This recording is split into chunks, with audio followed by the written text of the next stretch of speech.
बिहार के सबसे बड़े हॉट सीटों में से एक इमामगंज सीट की बात कर रहे हैं। ये वही इमामगंज सीट है जहां पर जो हम पार्टी है, हिंदुस्तानी अवाम मोर्चा है, वो अपना प्रभाव जमा के रखती है, जो कि लगातार देखने को मिलता है कि यहां पर हम पार्टी के जो उम्मीदवार हैं वो बड़े वर्चस्व के साथ यहां पर अपना दबदबा बना करके बैठे हुए हैं, वर्चस्व जमाए हुए हैं। और इसी सीट से दीपा कुमारी जो है वो चुनावी मैदान में है। जीतन राम मांझी की बहू है दीपा, जो कुमारी हैं दीपा मांझी जो है, और ये अब की बार हिंदुस्तानी अवामी मोर्चा के जो बैनर है उसके तले ये चुनावी मैदान में है। इसी के साथ ऋतु प्रिया चौधरी आरजेडी से यहाँ पर हैं। और ये कहीं ना कहीं इस चीज़ को समझिए कि ये दोनों जो प्रत्याशी हैं इनके बीच एक बड़ी फाइट थी, मगर उसी बीच अब की बार इस मुकाबले को फिर से त्रिकोणीय बना दिया है अजित कुमार ने, जो जनसुराज से खड़े हो रहे हैं यहाँ पर। और अब जरा सबसे पहले जातीय समीकरण को समझने की कोशिश करते हैं, क्योंकि जिसने इसका गुणा भागा ठीक कर लिया, कहते हैं कि ये सीट उसी के पाले में जाएगी। अब जरा ध्यान से सुनिए कि यहाँ पर 38% दलित समुदाय है, जिसमें मुख्यतः मांझी वोट जो है वो बहुत बड़ा प्रभाव रखता है, और ये मांझी वोट जीतन राम मांझी के पाले में जाता रहा है। और अब इस चीज को समझिए कि यहाँ पर 17% मुस्लिम हैं, और ये मुस्लिम समुदाय जो है वो हमेशा से यहाँ पर इस सीट पर खासतौर पर बात करें तो वो आरजेडी के पक्ष में देखा है। और 40% ओबीसी वोट बैंक यहाँ पर है, जिसमें यादव और कुशवाहा जो है वो मिल करके बनाते हैं इस पूरी सीट को, 40% ओबीसी। और इसमें से यादव समुदाय का वोट किस ओर जाता होगा आप समझ सकते हैं, आरजेडी की तरफ ये वोट निकलता है।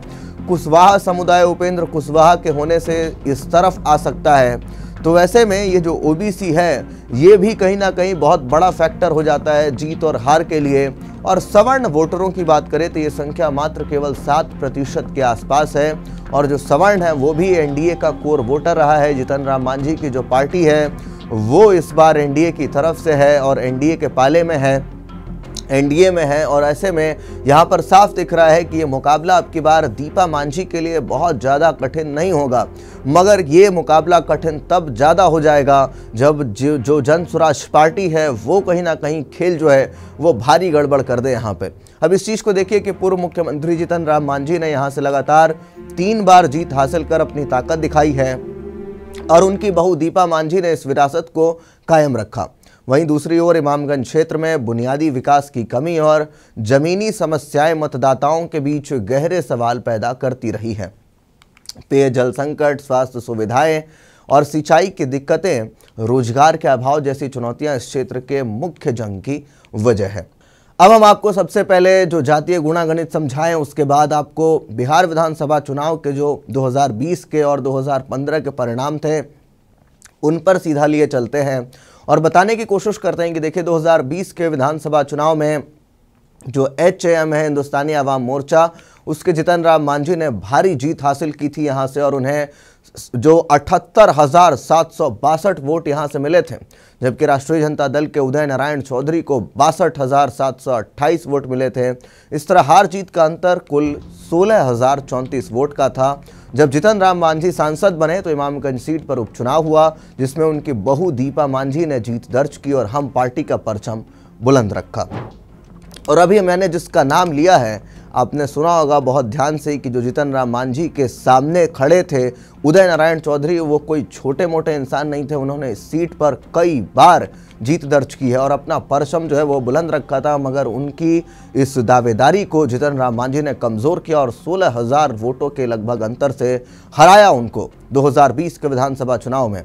और 2015 के विधानसभा चुनाव की बात करें तो 2015 में पूर्व मुख्यमंत्री जीतन राम मांझी ने उदय नारायण चौधरी को हराकर चौधरी के लिए अजेय समझी जाने वाली सीट को अपने नाम कर लिया था, क्योंकि इससे पहले उदय नारायण चौधरी इस सीट से 5 बार चुनाव जीत चुके थे।